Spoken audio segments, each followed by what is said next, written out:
masih belum bisa menggugat keseluruhan. Mungkin ya upaya kami untuk mengedukasi, mensosialisasi ini belum cukup, gitu ya.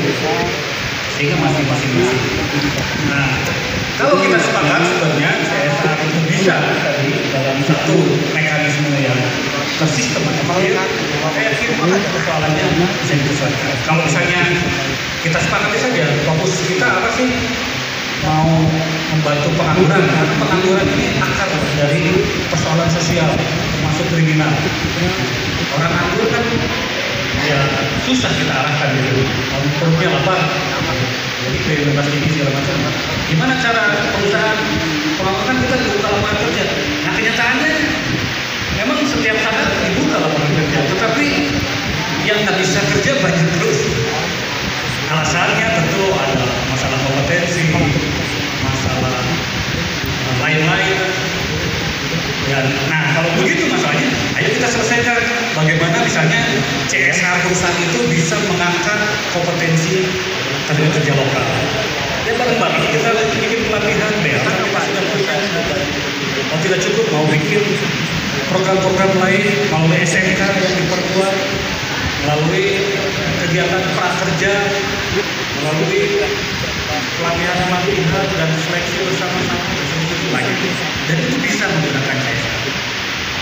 Atau ya memang tidak semua tenaga kerja dan perusahaan lain tentu boleh, dan kami undang juga partisipasinya supaya kebutuhan masyarakat untuk penerangan jalan ini bisa segera terpenuhi. Pak, izin menanya, apakah terkait kerjasama pemberian aset ini sudah tercatat di aset daerah gitu Pak? Jadi kalau ini tentu akan ada nanti dihibahkan ya, karena ini menjadi aset daerah dan juga berdirinya juga di tiang-tiang yang menjadi aset dari PLN. Ya, ini kerjasama tentu akan kita lengkapi dengan pemenuhan administrasinya. Satu lagi Pak, bagaimana untuk pemberdayaan masyarakat setempat di antara dua desa ini, Kecamatan Babulan ini, antara Buni Bakti dan Muara Bakti, pemberdayaannya dari perusahaan itu apa aja Pak?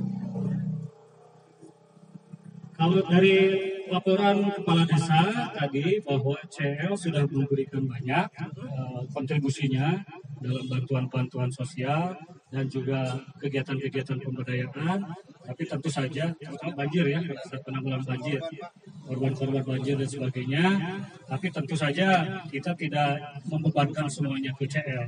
Ada perusahaan-perusahaan lain juga di sini yang juga harus memberikan kontribusi, dan itu semua terus kita ajak ya, dengan berbagai cara, baik melalui surat menyurat, melalui undangan rapat, dan juga kunjungan saya door to door ya, ke perusahaan-perusahaan untuk menemui pimpinan atau mengundang pimpinannya ke kantor saya. Dan salah satu bukti keberhasilan ini kan ini juga CL juga awalnya diundang ke kantor bupati ya tahun yang lalu, dan ternyata beliau bisa wujudkan. Dan cara-cara seperti ini memang lama, tetapi ya itulah yang bisa kita lakukan. Mudah-mudahan nanti semakin banyak perusahaan yang nanti akhirnya terpanggil untuk bisa melaksanakan kegiatan seperti itu.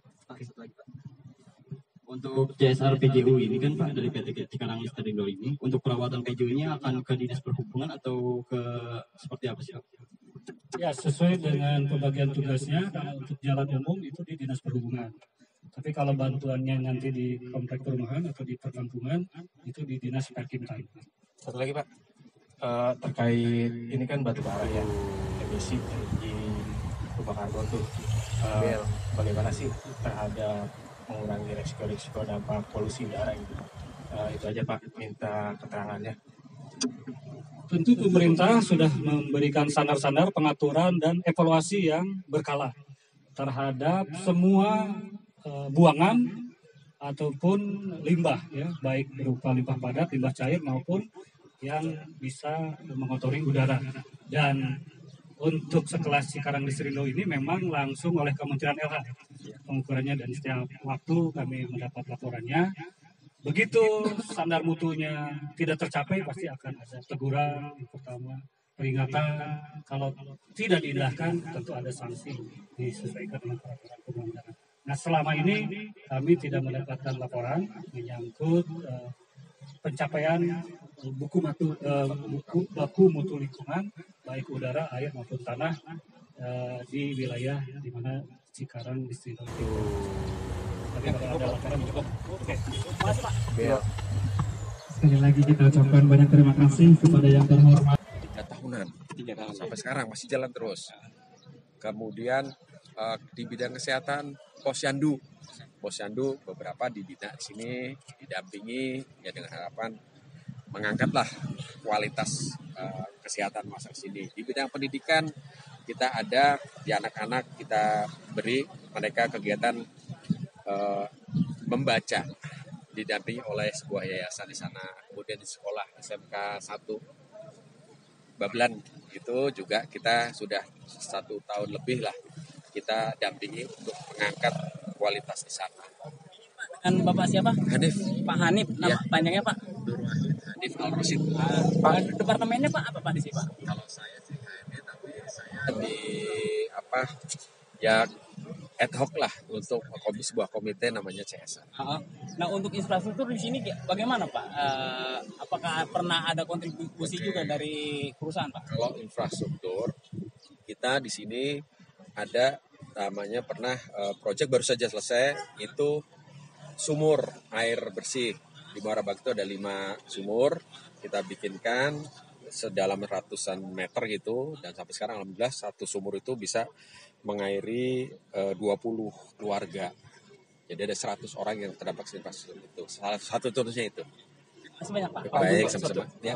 harapan ke depan Pak dengan adanya bantuan CSR ini akan terus dilanjutkan atau kayak gimana Pak? Oh ya, ya selama kita punya jargon terang membawa kebaikan. Selama kita ada di situ, kita harus punya manfaat kepada orang lain. Gitu. Satu Pak, tadi Ya. kan dikatakan oleh PJ terkait baku mutu kualitas air, udara ya. Karena ini kan penyangkutan pembangkit listrik tenaga batu bara Pak. Ya. Sejauh ini sudah berapa laporan sih gitu? Tadi kan dikatakan tidak tuh, belum pernah. Beliau belum pernah. Bagaimana sih koordinasinya antara daerah dan pusat? Oke. Selaku Pemerkasa. Kita ada sebuah program yang resmi yang mengcover tentang isu lingkungan. Namanya proper, kinerja proper. Di sana ada kinerja, semua kinerja diukur, kinerja performan perusahaan, kemudian lingkungan segala macamnya itu diukur melalui parameter tersebut. Sampai dalamnya ada juga Komdev juga. Nah, untuk khusus lingkungan ya kewajiban kita dari regulasi yang ada kita penuhi.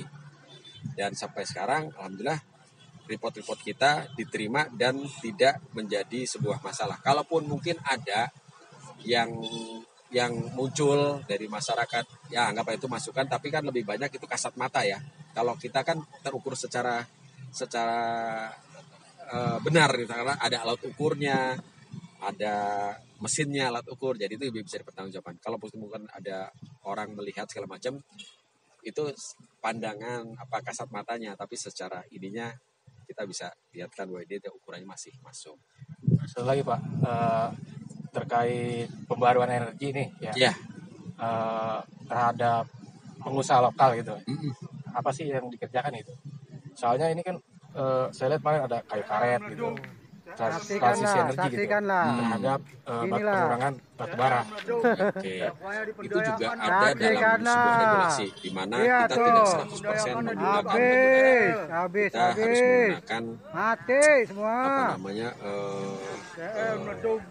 cangkang, kayu limbah-limbah, nungguin waktu ini. cangkang ataupun mungkin limbah-limbah yang mana yang itu bisa dijadikan substitusi untuk memenuhi berapa persen dari kebutuhan. Gitu. Terus di samping itu juga kita juga menggunakan juga mengkompensasi dengan